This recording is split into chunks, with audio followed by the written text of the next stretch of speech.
कर्पूरी ठाकुर 2 बार बिहार के मुख्यमंत्री रहे थे, लेकिन परिवार को विरासत में देने के लिए एक मकान तक उनके नाम नहीं था।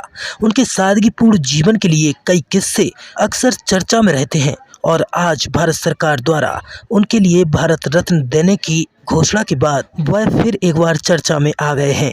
24 जनवरी को बिहार के पूर्व मुख्यमंत्री कर्पूरी ठाकुर की 100वीं जयंती है। इससे पहले मोदी सरकार ने 2 बार बिहार के सीएम रहे कर्पूरी ठाकुर को देश का सर्वोच्च सम्मान भारत रत्न देने का ऐलान किया है। वे सामाजिक न्याय के वाहक माने जाते हैं।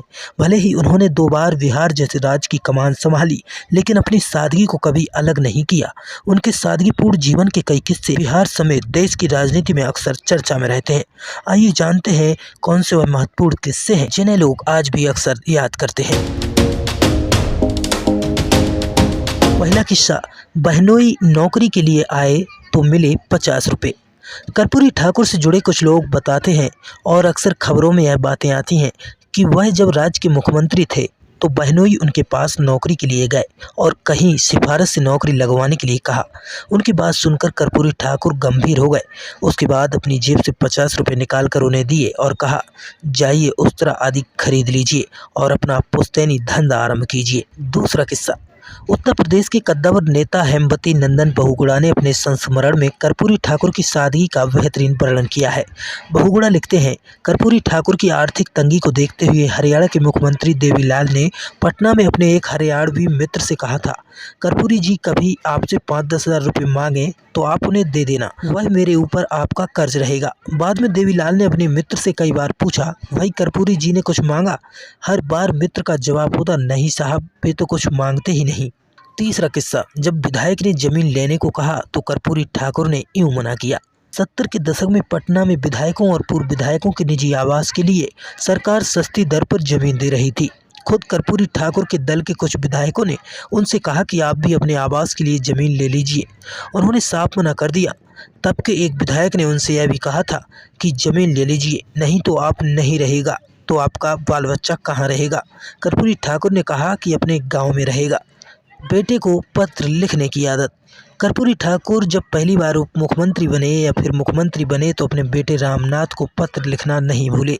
बेटे रामनाथ बताते हैं, पत्र में 3 ही बातें लिखी होती थी, तुम इससे प्रभावित नहीं होना, कोई लोभ लालच देगा तो उस लोभ में मत आना, मेरी बदनामी होगी।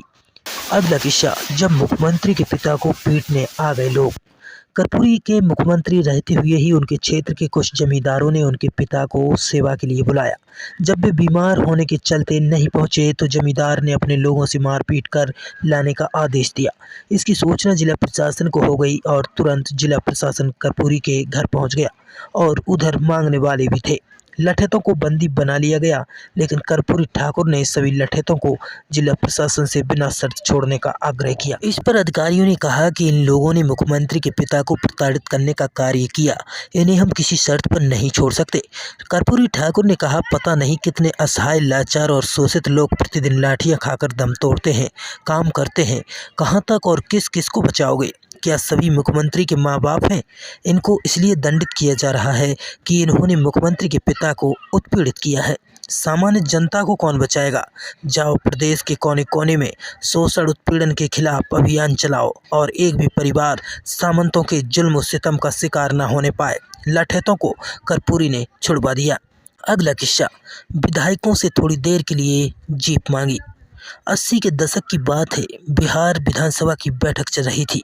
कर्पूरी ठाकुर विधानसभा में प्रतिपक्ष के नेता थे।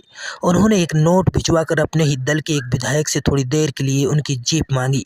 उन्हें लंच के लिए आवास जाना था। विधायक ने उसी नोट पर लिख दिया, मेरी जीप में तेल नहीं है। कर्पूरी 2 बार मुख्यमंत्री रहे, कार क्यों नहीं खरीदते?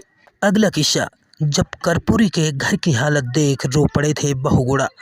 एक बार उप मुख्यमंत्री और 2 बार मुख्यमंत्री रहने के बावजूद कर्पूरी ठाकुर रिक्शे से ही चलते थे, क्योंकि उनकी जायज आय कार खरीदने और उसका खर्च वहन करने की अनुमति नहीं देती थी। कर्पूरी ठाकुर के निधन के बाद अविभाजित उत्तर प्रदेश के पूर्व मुख्यमंत्री हेमवती नंदन बहुगुणा उनके गांव गए थे। बहुगुणा कर्पूरी ठाकुर की पुश्तैनी झोपड़ी देखकर रो पड़े थे। 1952 से लगातार विधायक रहे, पर अपने लिए उन्होंने कहीं एक मकान तक नहीं बनवाया, ना ही कोई जमीन खरीद सके। ऐसा ही एक और किस्सा उनका है जब यूगोस्लाविया में कोर्ट भेंट की गई। कर्पूरी 1952 में विधायक बन गए थे।